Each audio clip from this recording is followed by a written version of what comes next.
Vous êtes sur l'émission Tout est accompli, l'émission sur laquelle je vous avais déjà prêché et annoncé l'évangile éternel de Jésus-Christ en 2013, c'est-à-dire de 2013 à 2015, en vous déclarant que le temps de jugement est accompli selon l'ordre que j'ai reçu du Père.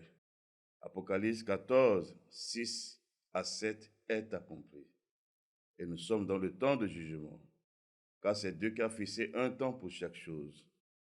Mais dans cette heure de mon sortie, à nouveau, ce n'est point pour vous annoncer un autre évangile, ni pour vous prêcher un autre message, mais c'est pour vous parler de la restauration de cet évangile après les retraits de ces prophéties d'Ivray, de date, selon Matthieu 13, versets 24 à 30, et selon l'ordre que j'ai reçu à nouveau du Père, c'est pour vous apporter la lumière sur la vérité de cet évangile, car nous sommes dans l'heure de la vérité, c'est-à-dire l'heure de la manifestation.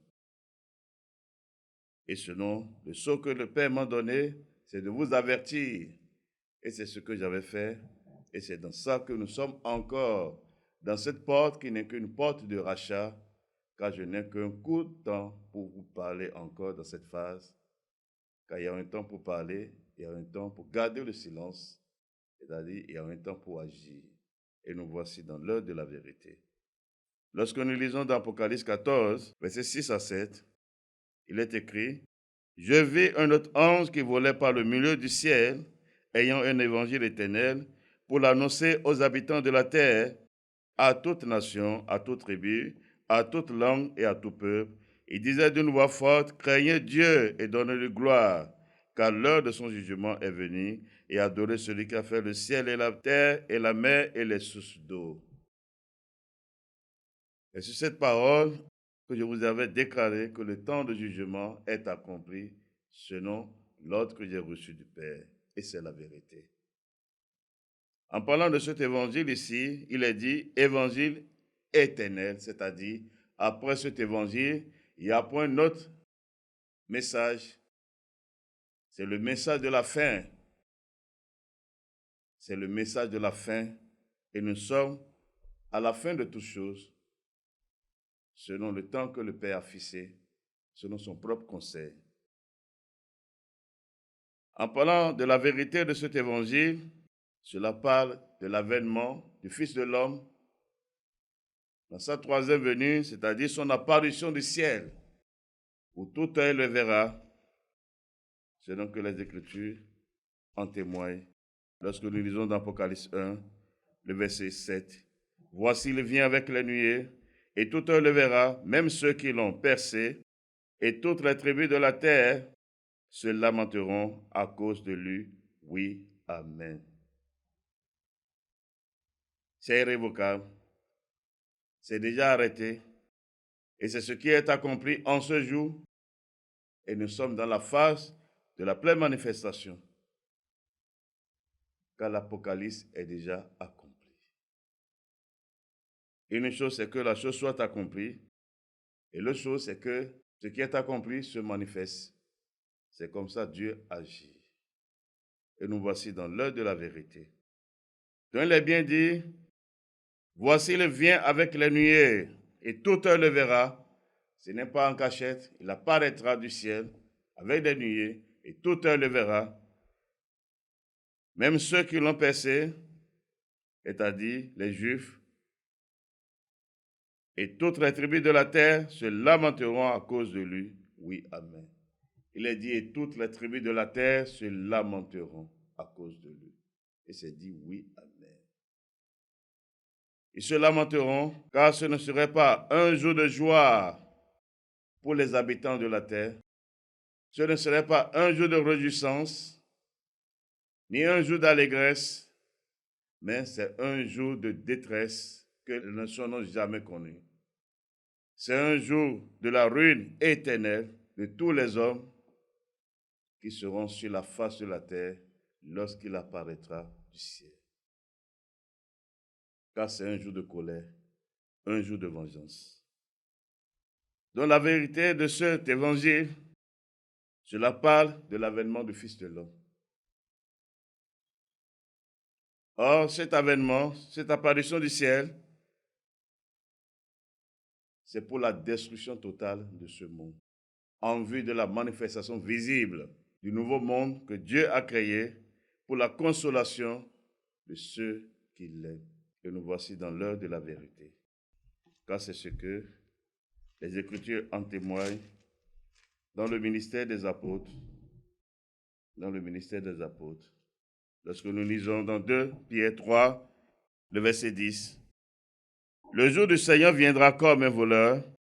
En ce jour, les cieux passeront avec fracas, les éléments embrassés se décideront, et la terre, avec les œuvres qu'elle renferme, sera consumée. Puisque donc, toutes ces choses doivent se dissoudre, qu'elles ne doivent pas être la sainteté de votre conduite et votre piété, tandis que vous attendez et hâtez l'avènement du jour de Dieu, à cause duquel les cieux enflammés se décideront et les éléments embrassés se foudront. Mais nous attendons, selon sa promesse, de nouveaux cieux et une nouvelle terre où la justice habitera. Voilà ce que je suis en train de dire. C'est la destruction totale de ce monde avec tout ce qu'il renferme pour la manifestation du nouveau monde selon sa promesse, pour la consolation de tous ceux qui l'aiment. Donc, cet avènement, c'est une bonne nouvelle pour ceux qui craignent Dieu, ceux qui aiment son règne, mais pour ceux qui n'ont pas aimé son règne, qui l'ont méprisé, c'est la destruction totale. Et ce n'est pas au hasard, en parlant de ce jour, on a fait allusion au jour de Noé et au jour de Lot, car il est écrit ce qui arriva au temps de Noé arrivera pareillement à l'avènement du Fils de l'homme. Ce qui arriva au temps de Lot arrivera pareillement lorsque le Fils de l'homme paraîtra. Et c'est la vérité. Et nous voici dans l'heure de la vérité. Mais toujours en parlant de ce jour, l'esprit de ce jour, longtemps à l'avance, les prophètes en parlaient, ce nom qui leur a été donné, pour l'instruction de ceux qui sont parvenus à la fin des temps. Ce que nous lisons dans Ésaïe 13, le verset 9. Voici le jour de l'Éternel arrive, jour cruel, jour de colère et d'ardente fureur, qui réduira la terre en solitude et en exterminera les pécheurs. Car les étoiles des cieux et les astres ne feront plus briller leur lumière. Le soleil s'obscurcira dès son lever, et la lune ne fera plus lui s'éclater. Je punirai le monde pour sa malice, et les méchants pour leurs iniquités. Je ferai cesser l'orgueil des hautains, et j'abattrai l'arrogance des tyrans. Je rendrai les hommes plus rares que l'or fin. Je les rendrai plus rares que l'or d'Ophir. C'est pourquoi j'ébranlerai les cieux, et la terre sera secouée sur sa base par la colère de l'Éternel des armées, au jour de son ardente fureur. Voilà l'esprit de ce jour, le jour du Seigneur, le jour de Dieu, le jour de son avènement, c'est-à-dire son apparition du ciel. Voilà, c'est la destruction totale de ce monde. Car c'est un jour de colère. Il dit c'est un jour cruel. Et cela ne parlera aucune chair. C'est pourquoi il dit, toutes les tribus de la terre se lamenteront. Il a dit toutes les familles de ce monde. Toutes les familles de ce monde, toute chair, c'est la destruction. La chose qui m'a été donnée, c'est de vous avertir. Et c'est ce que j'ai pris le soin de faire. Et selon que le Père m'a donné encore, pour le temps où nous sommes, j'agis encore, car j'aime mon Père. Et ses œuvres sont vraies. Et sa parole, c'est la vie. Lorsque nous lisons encore dans Ésaïe 34, verset 1, « Approchez, nations, pour entendre, peuple, soyez attentifs, que la terre écoute, elle et ce qui la remplit, le monde et tout ce qui produit, car la colère de l'Éternel va fondre sur toutes les nations, et sa fureur sur toute leur armée. Il les voue à l'extermination, il les livre au canage. Leurs morts sont jetés, leurs cadavres exaltent la puanteur, et les montagnes se fondent dans leur sang. Toute la main des cieux se dissout, les cieux sont roulés comme un livre, et toute leur armée tombe, comme tombe la feuille de la vigne, comme tombe celle du figuier. Voilà l'esprit de ce jour. Qui pourra soutenir ce jour-là? Qui pourra rester debout lorsqu'il apparaîtra? C'est la destruction. C'est la destruction, car c'est un jour de colère où cela est écrit qui va répandre dans toute sa fureur, toute sa colère sur toutes les nations. Aucune nation ne sera épargnée. C'est la destruction totale, comme au jour de Noé. C'est la destruction totale, comme au jour de Lot. C'est la destruction totale. Rien ne serait laissé. Et c'est la vérité. Car ce qui était passé dans ces âges, c'est pour l'instruction de ceux qui sont parvenus à la fin. Toujours dans Isaïe, lorsque nous lisons dans Isaïe 51, le verset 6, « Levez les yeux vers le ciel et regardez en bas sur la terre, car les cieux s'évanouiront comme une fumée. La terre tombera en lambeaux comme un vêtement, et ses habitants périront comme des mouches. Mais mon salut durera éternellement, et ma justice n'aura point de fin. » Voilà encore l'esprit de ce jour.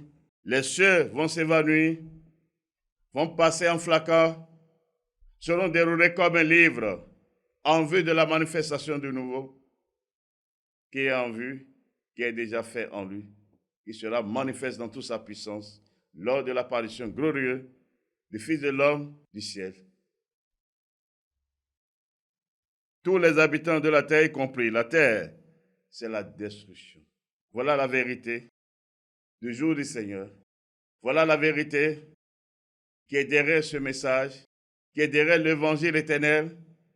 C'est pourquoi il est dit, craignez Dieu et donnez-lui gloire, car l'heure de son jugement est venue. Il n'est pas dit l'heure de son jugement vient, c'est venu, c'est déjà accompli. Nous sommes dans l'heure du jugement. La porte de la grâce est fermée sur toutes les nations, à l'exception uniquement d'Israël, selon les Écritures, selon la promesse que Dieu a faite, car il est fidèle.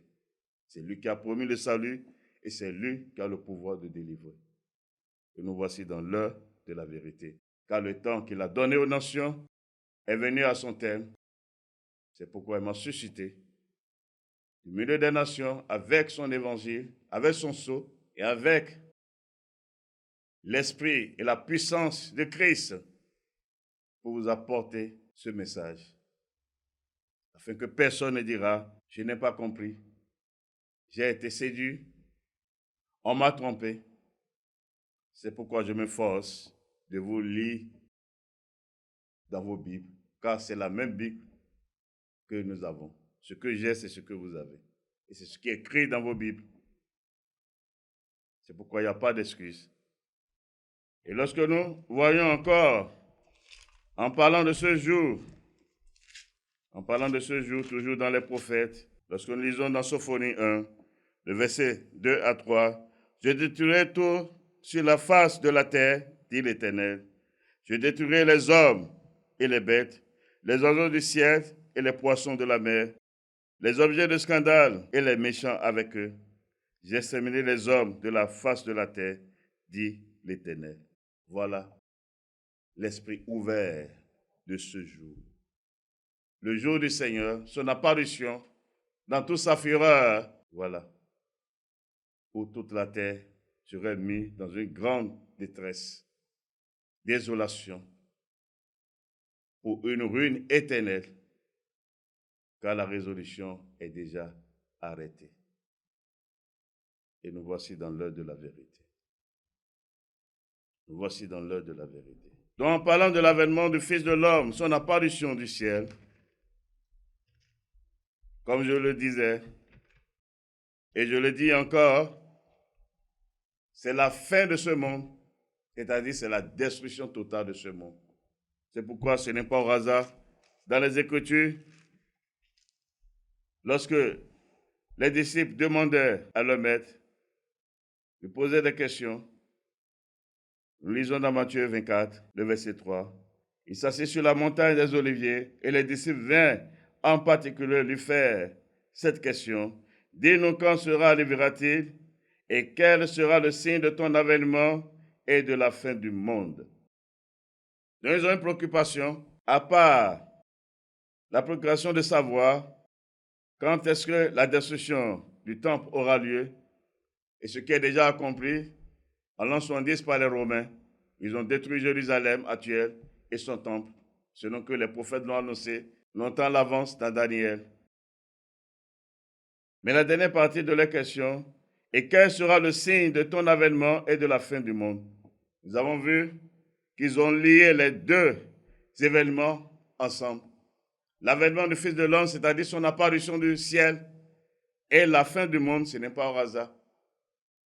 Parce que cette apparition, c'est la destruction de ce monde terrestre, avec tous ses produits, avec tout ce qui renferme toutes ses œuvres, avec tous ses hommes. C'est la fin. Voilà la vérité selon les Écritures. C'est pourquoi en répondant, lorsque nous lisons toujours dans Matthieu 24, le verset 30, alors le signe du Fils de l'homme paraîtra dans le ciel, toutes les tribus de la terre se lamenteront et verront le Fils de l'homme venant sur les nuées du ciel avec puissance et une grande gloire. Voilà. Le Fils de l'homme, son signe apparaîtra du ciel, toutes les tribus de la terre se lamenteront. Car c'est un jour de colère, c'est un jour de vengeance. C'est un jour cruel où Dieu va déverser toute sa colère ardente qu'il a contenue depuis le commencement de ce monde. Car il a fixé un temps pour le jugement. Et c'est dans ça que nous sommes, selon sa vérité et selon sa volonté, car tout vient de lui. Et c'est de lui que je suis sorti pour vous apporter ce message sur toute la terre. Sur toute la terre.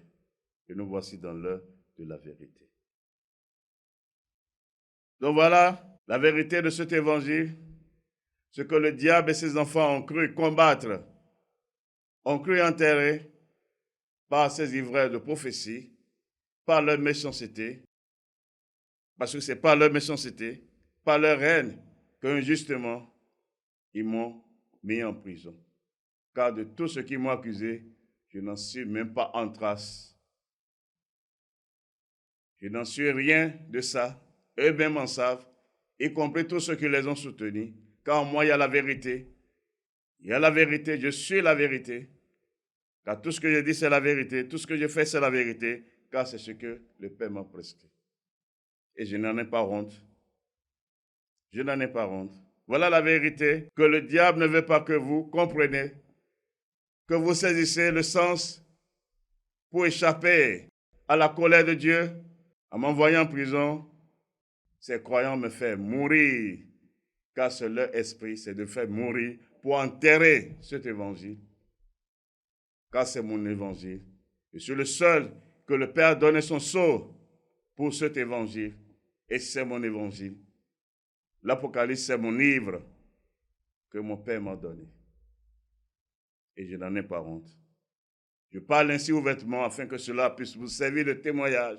Car le temps vient, et le temps est déjà là, où personne ne dira « on m'a trompé ». C'est pourquoi c'est moi-même qui suis sorti encore pour vous parler.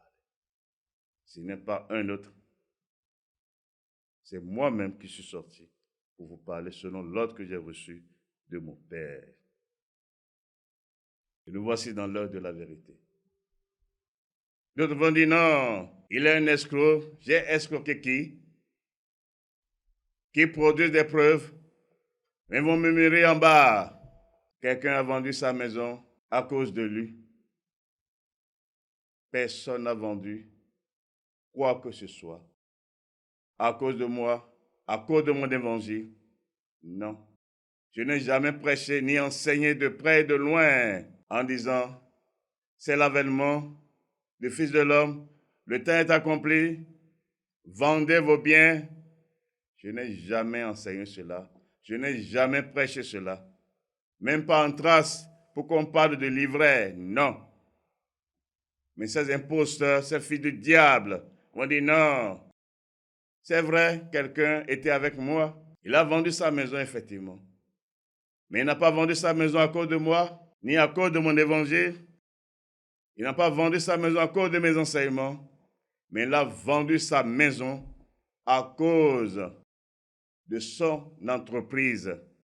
C'est à cause de son entreprise et pour son entreprise qu'il a vendu sa maison, qu'il s'est sacrifié. Ce n'est pas à cause de moi, ce n'est pas à cause de mes prédications, car je n'en ai jamais enseigné. Au contraire, les méchants qui veulent se cacher derrière cela, mon évangile, pour développer cet esprit, c'est moi-même qui les ai combattus. C'est moi-même qui les ai combattus. Car je suis la vérité. Et ce que je dis, c'est la vérité. Je ne tiens pas cela d'un homme, ni d'un ange, mais c'est du Père, c'est de Dieu que je tiens cela.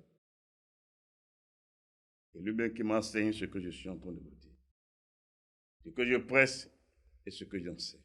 Et c'est la vérité. Donc il a vendu, c'est sa chose. Il n'y a rien. Mais c'est pour lui-même qu'il a vendu. C'est pour son entreprise. Et à cause de son entreprise qu'il a vendu sa maison.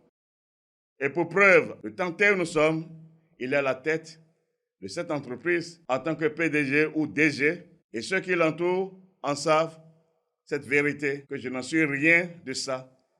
Mais on m'a fait porter l'habit là pour jeter l'opprobre sur l'œuvre de mon Père, afin que mon Père soit glorifié.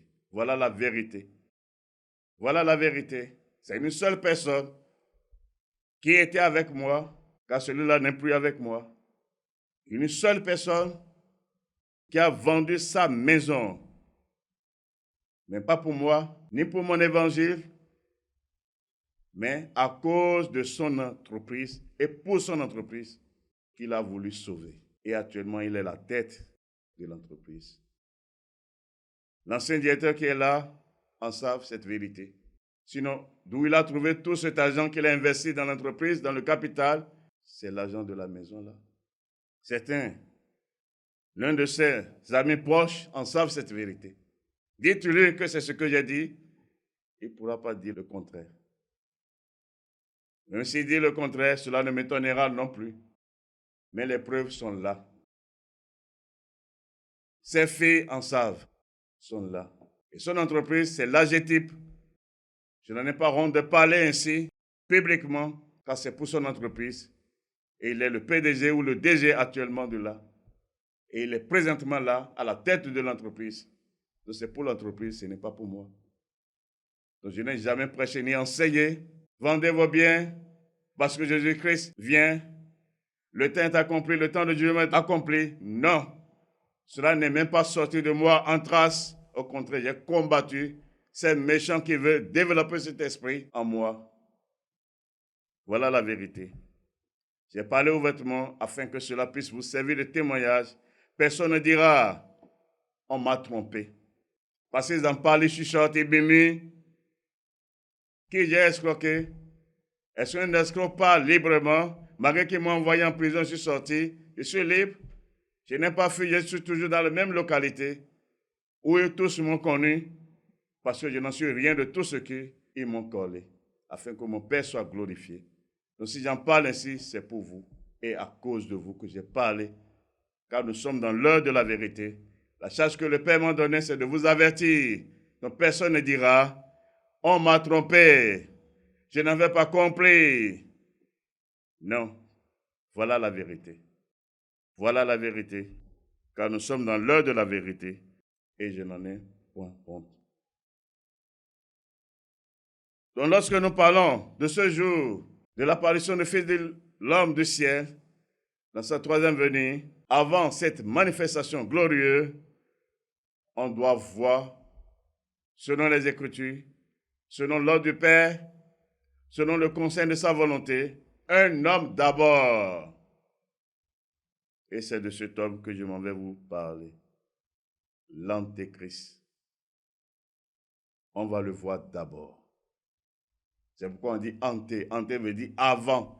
Avant Christ, c'est-à-dire avant cette apparition du Fils de l'homme du ciel, dans toute sa majesté glorieuse, dans toute sa puissance, on doit voir d'abord l'homme là, qui aura la royauté sur toutes les nations, qui va établir son règne sur toute la terre, sur tous les habitants de la terre, qui va établir sa justice sur toute la terre, qui va se faire passer pour ce qui n'est pas, l'homme de paix, l'homme de sûreté, jusqu'à se proclamer Dieu. Et les hommes vont l'applaudir, car c'est écrit, parce qu'ils n'ont pas aimé la vérité. Ils n'ont pas aimé Dieu, et nous voici dans l'heure de la vérité. Donc on doit voir d'abord cet homme. On doit voir d'abord cet homme. Et c'est de cet homme qu'il s'agit dans le premier sceau de l'Apocalypse. Car l'Apocalypse est déjà accompli. Et cet homme est déjà là. Nous sommes déjà là. Cela ne va pas durer. Je vous avais dit la vérité de ce qui le retient. Et nous sommes dans la phase là. Lorsque nous lisons l'Apocalypse 6, le verset 1, je regardais quand l'agneau ouvrit un des 7 sceaux, et j'ai entendu l'un des 4 êtres vivants qui disait, comme d'une voix de tonnerre, viens. J'ai regardé et voici parut un cheval blanc. Celui qui le montait avait un arc, une couronne lui fut donnée, et il partit en vainqueur pour vaincre. Celui dont il s'agit ici, c'est de l'Antéchrist. L'homme dont on parle ici, c'est de l'Antéchrist, qui va se faire passer pour l'homme de paix. C'est pourquoi on l'a présenté avec le cheval blanc, qui n'est pas le véritable, car ce n'est pas lui le Christ, ni Dieu, ce n'est pas lui. Mais c'est ce qui va se faire présenter. Pour ceux qui n'ont pas reçu l'amour de Dieu, pour croire la vérité, pour le pète pour toujours. Cela est déjà accompli. Nous sommes dans la phase de la manifestation. Donc c'est de cet homme qu'il s'agit. Il a dit, une couronne le fait donner, c'est ce que je vous disais, il aura la royauté sur tous les royaumes de ce monde, sur toutes les nations. Et encore, c'est dit, il est parti en vainqueur et pour vaincre, c'est-à-dire la domination lui a été donnée sur toutes choses. Rien ne lui résistera. Tout ce qui est charnel, tout ce qui est terrestre, il a la domination sur ça. Et pour avoir la pleine compréhension de ce que je suis en train de vous dire, nous allons lire dans Daniel 2. Daniel 2, le verset 37. Ô roi, tu es le roi des rois, car le Dieu des cieux t'a donné l'empire, la puissance, la force et la gloire. Il a remis entre tes mains, en quelques lieux qu'ils habitent, les enfants des hommes, les bêtes des champs et les oiseaux du ciel, et il t'a fait dominer sur eux tous. C'est toi qui es la tête d'or. Voilà, Nebuchadnezzar était une figure de cet homme. Autour, les enfants des hommes, c'est-à-dire les fils de ce monde, seront livrés sous sa domination. Toute la création de ce monde sera livrée sous sa domination. Et c'est l'œuvre de Dieu. C'est pourquoi c'est lui qui l'a annoncé. C'est lui qui a préparé cela. C'est lui qui a prédit et l'a annoncé et qui a accompli cela encore. Et nous voici dans l'heure de la vérité. Donc c'est de cet homme qu'il s'agit dans le premier sceau de l'Apocalypse que nous venons de lire. Mais on ne va pas s'arrêter là. Toujours en parlant de cet homme, dans Apocalypse 13, le verset 1, « Puis je vis monter de la mer une bête qui avait 10 cornes et 7 têtes, et sur ses cornes 10 diadèmes, et sur ses têtes des noms de blasphème. » La bête qui est montée de la mer, ça parle toujours de lui. C'est de cet homme qu'il s'agit. C'est de l'Antéchrist. C'est d'où il est sorti.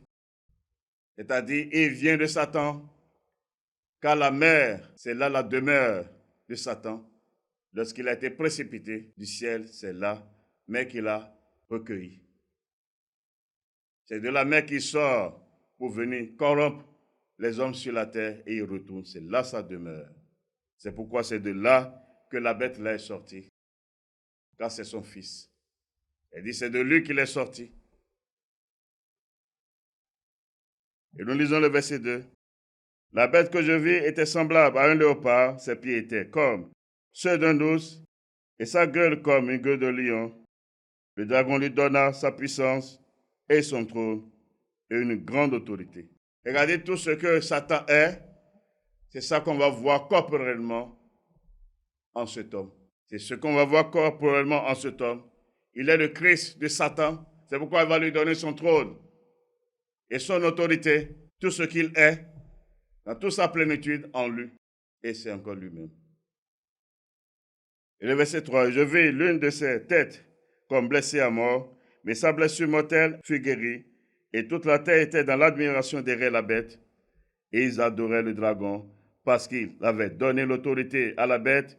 Ils adoraient la bête en disant, qui est semblable à la bête et qui peut combattre contre elle. Et il lui fit donner une bouche qui proférait des paroles arrogantes et des blasphèmes, et lui fit donner le pouvoir d'agir pendant 42 mois. Et elle ouvrit sa bouche pour proférer des blasphèmes contre Dieu, pour blasphémer son nom et son tabernacle, et ceux qui habitent dans le ciel, et il lui fit donner de faire la guerre aux saints et de les vaincre, et il lui fit donner autorité sur toute tribu, tout peuple, toute langue et toute nation. Et le verset 8, et tous les habitants de la terre l'adoreront. C'est bien dit, tous les habitants de la terre l'adoreront. Ceux dont le nom n'a pas été écrit dès la fondation du monde dans le livre de vie de l'agneau qui a été immolé. Donc c'est toujours de cet homme qu'il s'agit. Dans toutes ses œuvres de ce jour où il apparaîtra, c'est de lui. Où il parlera avec arrogance, il blasphémera le nom de Dieu, il blasphémera son tabernacle, c'est-à-dire son Fils, son Christ et tous ses saints. Et vous allez voir ça, car c'est les œuvres qu'il a été donné de faire. Et cela ne s'est pas arrêté là. Il fera la guerre aux saints. Et a dit ceux dont le nom est écrit dans le livre de vie de l'agneau, les rachetés de l'agneau, l'église de Dieu vivant, à l'exception de ceux dont le nom n'est pas écrit dans le livre de vie, les habitants de ce monde, qui vont l'accueillir. La plus est dit, seront dans l'admiration derrière, parce qu'ils aiment à l'apparence. Et nous voici dans l'heure de la vérité. Donc c'est de cet homme qu'il s'agit. Et toujours dans Daniel, c'est de lui que Daniel parlait ici encore, dans ces jours de prophétie. Dans ces jours de prophétie, c'est de lui qu'il parlait. Lorsque nous lisons dans Daniel 7, le verset 25 à 26, il prononcera des paroles contre le Très-Haut, il opprimera les saints du Très-Haut et il espérera changer les temps et la loi. Et les saints seront livrés entre ses mains pendant un temps, des temps et la moitié d'un temps. C'est-à-dire 42 mois, 3 ans et demi, 1260 jours qu'il a été donné d'agir comme on a vu dans l'Apocalypse, pour faire la guerre aux saints. Il va prononcer des paroles contre Dieu, le Créateur. C'est de lui qu'il s'agit. Et nous sommes dans l'heure de la vérité. Nous sommes dans l'heure de la vérité. Et c'est de ça encore, et de ce sujet que les apôtres parlaient aussi, en avertissant l'Église en leur temps. Dans 2 Thessaloniciens 2, le verset 1. Pour ce qui concerne l'avènement de notre Seigneur Jésus-Christ et notre réunion avec lui, c'est-à-dire son apparition du ciel, et en parlant de notre réunion avec lui, par de l'enlèvement des saints à sa rencontre dans les airs, où il serait avec toute l'armée de Dieu, dans les airs, non au ciel, selon les Écritures, dans 1 Thessaloniciens 4. Il est dit, nous vous prions, frères, de ne pas vous laisser facilement ébranler dans votre bon sens et de ne pas vous laisser troubler soit par quelque inspiration, soit par quelque parole ou par quelque lettre qu'on dirait venue de nous, comme si le jour du Seigneur était déjà là. Que personne ne vous séduise d'aucune manière, car il faut que l'apostasie soit arrivée auparavant et qu'on ait vu paraître l'homme du péché, le fils de la perdition, l'adversaire qui s'élève au-dessus de tout ce qu'on appelle Dieu ou de ce qu'on adore, jusqu'à s'asseoir dans le temple de Dieu, se proclamant lui-même Dieu. C'est de lui qu'il s'agit. Nous voyons ici déjà, les apôtres avertissaient, avant l'apparition du Fils de l'homme du ciel, son avènement et l'enlèvement des saints, on doit voir d'abord cet homme. C'est pourquoi on l'appelle Antéchrist. On doit le voir d'abord. Le fils de la perdition, l'homme du péché, l'adversaire de Christ, de l'agneau, Jésus-Christ homme, mais qui va s'élever au-dessus de tout ce qu'on appelle Dieu. Et c'est dit, se proclamant lui-même Dieu, et il va aller s'asseoir dans le temple de Dieu. Quel temple il s'agit? Il s'agit de Jérusalem, le temple de Salomon. Ce n'est pas qu'on va construire pour Dieu notre temple, car Dieu n'a pas encore fini avec la maison d'Israël, et c'est lui qui va les aider à rétablir le temple de Jérusalem, le culte de la loi. Et c'est dans ça que les deux prophètes vont intervenir pour le rachat des élus de Dieu. C'est lui qui va le faire, car il sait que Dieu n'est plus dans ça. Mais Dieu n'a pas encore fini avec Israël. Et nous sommes dans le temps d'Israël afin que toute l'écriture s'accomplisse, c'est-à-dire la dernière semaine de Daniel. Craignez Dieu, donnez-lui gloire. Je vous ai parlé ouvertement. Donc on doit voir d'abord l'homme là qui doit apparaître forcément. Et c'est dit encore dans le verset 5. Ne vous souvenez-vous pas que je vous disais ces choses lorsque j'étais encore chez vous? Et maintenant vous savez ce qui le retient afin qu'il ne paraisse qu'en son temps. Car le mystère de l'iniquité agit déjà. Il faut seulement que celui qui le retient encore ait disparu. Je vous ai déjà dit ce qui le retient, c'est Babylone. C'est Babylone qui le retient. C'est pourquoi c'est lui le premier signe de ce message. Et le second signe, c'est la personne de la bête, l'Antéchrist, qui apparaîtra aussitôt lorsque Babylone va disparaître. Et comme nous lisons dans Apocalypse 17, après le verset 3, il me transporta en esprit dans un désert, et je vis une femme assise sur une bête écarlate pleine de noms de blasphème, ayant 7 têtes et 10 cornes. Cette femme était vêtue de pourpre et d'écarlate, et parée d'or, de pierres précieuses et de perles. Elle tenait dans sa main une coupe d'or remplie d'abominations et des impuretés de sa prostitution. Sur son fond était écrit un nom, un mystère, Babylone la grande, la mère des impudiques et des abominations de la terre. Et je vis cette femme, ivre du sang des saints et du sang des témoins de Jésus. Et en la voyant, je fus saisi d'un grand étonnement. Et le verset 7, et l'ange me dit, pourquoi t'étonnes-tu? Je te dirai le mystère de la femme et de la bête qui la porte, qui a les 7 têtes et les 10 cornes. La bête dont il s'agit, ça parle de l'Antéchrist. Donc quand nous revenons dans le verset 3, la femme dont il s'agit ici, c'est de Babylone, selon le verset 5, qui a été révélée. Mais c'est dit qu'elle est assise sur une bête écarlate. Cette bête sur laquelle elle est assise, ça parle de l'Antéchrist. Car c'est l'Antéchrist qui la porte, c'est son esprit qui agit là. C'est pourquoi toutes les œuvres de Babylone s'opposent à Dieu, s'opposent à tout ce qui sort de Dieu, s'opposent à la foi. Quand vous avez déjà reçu l'intelligence, Babylone, c'est Rome, qui est représenté par son Église catholique sur toute la terre. Or, il n'y a qu'une œuvre qui sort de son Église qui rend témoignage à Dieu. Non. Non. Non. Je vous en donne un exemple ici.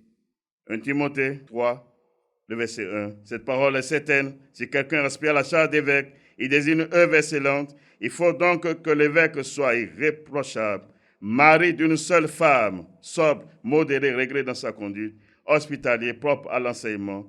Il faut qu'il ne soit ni adonné au vin, ni violent, mais indulgent, pacifique, désintéressé. Il faut qu'il dirige bien sa propre maison et qu'il tienne ses enfants dans la soumission et dans une parfaite honnêteté. Car si quelqu'un ne sait pas diriger sa propre maison, comment prendra-t-il soin de l'Église de Dieu? Voilà la vérité. Il est bien dit dans vos Bibles, selon la parole de Dieu, il faut donc que l'évêque soit irréprochable, mari d'une seule femme. C'est écrit dans mari d'une seule femme. Ça veut dire qu'il doit se marier, l'évêque doit se marier, c'est des conditions pour être évêque. Mais Rome va dire non. Lui, il va faire vœu de chasteté. Pour qui? Il va dire pour Dieu. Dieu va laisser sa parole pour la pensée des hommes, la pensée orgueilleuse des hommes. Dieu va réunir sa parole. La parole de Dieu, c'est Dieu lui-même qui est sa parole. Au commencement était la parole. Et la parole était avec Dieu. La parole est Dieu. Tout a été fait par la parole. Et Dieu va laisser la parole pour les pensées des hommes, les pensées orgueilleuses, les vaines pensées des hommes. Non. C'est ce qui est écrit. Mais Rome va dire non, vœu de chasteté. Abomination. Est-ce que je suis en train de vous dire? Abomination. Dans Romains 10, verset 4, il est dit Christ est la fin de la loi pour la justification de tous ceux qui croient. Mais Rome va dire non, nous allons fêter encore Pâques, nous allons fêter Pentecôte. Or, Christ est la fin de toutes ces choses. C'est l'œuvre de l'Antéchrist. C'est ça que je vous dis. Donc, c'est son esprit qui agissait là. C'est pourquoi c'est dit, elle est assise sur la bête là. C'est la bête là qui la porte, qui l'a revêtue, qui s'est cachée en elle. C'est pourquoi toutes ses œuvres s'opposent à Dieu, quoique elle tient la Bible en main. La preuve, comme elle est aveugle, son jugement est dans la Bible qu'elle tient pour corrompre encore le monde. Parce que c'est Dieu. C'est l'œuvre de Dieu. Et nous voici dans l'heure de la vérité. Nous voici dans l'heure de la vérité. Nous voici dans l'heure de la vérité. Nous voici dans l'heure de la vérité. Nous voici dans l'heure de la vérité. Donc, il n'y a rien en elle qui prouve, qui témoigne l'œuvre de Dieu. Non. Opposé. Mais toujours dans les Écritures, dans Apocalypse 17, le verset 16, les 10 cornes que tu as vues et la bête railleront la prostituée, la dépouilleront et la mettront à nu, mangeront sa chair et la consumeront par le feu, car Dieu a mis dans leur cœur d'exécuter son dessein et d'exécuter un même dessein et de donner leur royauté à la bête jusqu'à ce que les paroles de Dieu soient accomplies. Et la femme que tu as vue, c'est la grande ville qui a la royauté sur les rois de la terre. C'est la part de Rome, la grande ville là. Or, qu'est-ce qu'il est dit ici? Les 10 cornes, c'est-à-dire, il y aura 10 rois, 10 dirigeants puissants, influents, qui seront en alliance avec l'Antéchrist. C'est avec eux, ensemble, qu'ils vont faire la guerre à Babylone, c'est-à-dire à Rome, avec son Église qui la représente, afin que les desseins de Dieu s'accomplissent. Car c'est là le jugement de Dieu, c'est là la vengeance de Dieu manifestée, et c'est dans ça que nous sommes. Car le verset 17 a été clair, car Dieu a mis dans le cœur d'exécuter son dessein et d'exécuter un même dessein et de donner leur royauté à la bête, c'est-à-dire ça parle de l'apparition de la bête en tant que le chef mondial de ce monde après qu'elle aurait disparu, quand ils vont finir avec elle, quand ils vont faire la guerre. Et nous sommes dans le temps et c'est Dieu lui-même qui les a suscités comme les instruments de sa colère pour manifester sa disparition. Et nous sommes dans l'heure de la vérité. C'est là la bête va recevoir la royauté, afin que les Écritures de Dieu, toute la parole s'accomplisse. C'est-à-dire ce que je vous ai dit dès le commencement, qu'il aura la royauté sur toutes les nations, sur toute la terre, tout lui sera soumis. Et c'est le plan de Dieu, afin de manifester sa puissance pour la consolation de ceux qui l'aiment. Et nous voici dans l'heure de la vérité. C'est pourquoi, lorsque nous lisons dans Apocalypse 18, le verset 4 à 8, et j'ai entendu du ciel une autre voix qui disait, sortez du milieu d'elle, mon peuple, afin que vous ne participiez point à ses péchés, et que vous n'ayez point de part à ses fléaux, car ses péchés se sont accumulés jusqu'au ciel, et Dieu s'est souvenu de ses iniquités. Payez-la comme elle a payé, rendez-lui au double selon ses œuvres. Dans la coupe où elle a versé, versez-lui au double. Autant elle s'est glorifiée et plongée dans le luxe, autant dans le lieu de tourment et de deuil, parce qu'elle dit en son cœur, je suis assise en reine, je ne suis point veuve et je ne verrai point de deuil. Le verset 8. À cause de cela, en un même jour, ces fléaux arriveront, la mort, le deuil et la famine, et elle sera consumée par le feu, car est puissant le Seigneur Dieu qui l'a jugée. Voilà là le jugement manifeste de Babylone. Mais l'avertissement est donné dans le verset 4. Sortez du milieu d'elle, mon peuple, afin que vous ne participiez point à ses péchés et que vous n'ayez point de part à ses fléaux. Comme je vous l'avais dit, la première phase de son jugement, c'est ça que vous avez vu manifeste sur toute la terre officiellement en 2020. Aucune nation n'a échappé à cela, car ce Dieu est de sa parole. Parce que toutes les nations se sont enivrées du vin de son impudicité et a dit de ses œuvres. Dans quelle nation ne parle pas de Noël? Voilà une grande abomination qui s'oppose au règne de Dieu, où elle a entraîné la terre entière, elle a corrompu la terre pour blasphémer contre Dieu qui a dit qu'il descendra du ciel. Mais il dit, petit papa Noël, quand tu descendras du ciel avec des cadeaux. Ces cadeaux, on a dit, vous verrez de vos yeux, vous allez vivre cela. Sortez de ces œuvres-là. Si vous craignez Dieu, si l'amour de Dieu est en vous, car vous ne pouvez pas dire que vous aimez Dieu sans aimer sa parole. Car Dieu n'est pas en dehors de sa parole. C'est sa parole qui lui sert de sceau à tout, et c'est sa parole qui le représente. Sortez du milieu d'elle, sortez de Rome, sortez de son église, sortez de toutes ses œuvres dont elle a rempli toute la terre pour s'opposer à Dieu, et c'est là l'apostasie. Je vous ai averti, car c'est la charge que le Père m'a donnée. Je vous ai averti. Qui a échappé? Quelle nation avait échappé à la manifestation de la première phase de son jugement? Mais nous sommes dans la deuxième phase. C'est pourquoi le Père m'a dépêché encore, m'a humilié encore pour que je vienne en vous pour vous parler, et j'ai un court temps pour vous parler de ces choses encore, selon la restauration de cet évangile. Or, lorsque nous lisons le verset 8, à cause de cela, en un même jour, ces fléaux arriveront, la mort, le deuil et la famine. C'est ça la première phase. La deuxième phase dans laquelle nous sommes déjà, et elle sera consumée par le feu. Et ce que annonce Apocalypse 17, le verset 16 à 17. La charge qui a été donnée à ces dirigeants qui vont se soulever contre elle, dans l'heure où nous sommes, en vue de la manifestation de sa disparition, car c'est dans le temps que nous sommes, selon le plan de Dieu, selon son dessein, selon ce qu'il a arrêté, car c'est là son jugement sur Rome et sur son Église, qu'elle n'échappera pas, car c'est son Église qui la représente partout sur toute la terre. Ce n'est pas son Église qu'elle corrompt, qu'elle domine sur le monde, et nous voici dans l'heure de la vérité. Nous sortez de là, sinon vous serez détruits. Juste après cela, c'est l'apparition de l'Antéchrist, qui est le second signe de ce message. Et c'est là la fin. C'est là la fin. C'est là la fin. C'est-à-dire, lorsque ce temps va apparaître, c'est fini. C'est pourquoi il a dit, c'est les deux signes à vous donner, avant la manifestation visible de toutes les œuvres de l'Apocalypse dans toute leur puissance, car l'Apocalypse est déjà accompli. Voilà la vérité sur l'apparition de l'Antéchrist. Que celui qui a d'oreilles pour écouter, écoute. Que celui à qui il a été donné de comprendre, comprenne. Je vous dis la vérité, selon que j'ai reçu du Père. Et cette vérité, c'est la parole de Dieu qui est dans vos Bibles, car je n'ai rien dit en dehors de ce qui est dans vos Bibles, car c'est la même Bible. C'est pourquoi il n'y a pas d'excuse pour vous. Et une fois encore, que celui qui a d'oreilles pour écouter, écoute. Que celui à qui il a été donné de comprendre, comprenne. Nous sommes dans l'heure de la vérité. Nous sommes venus à la fin de cette émission.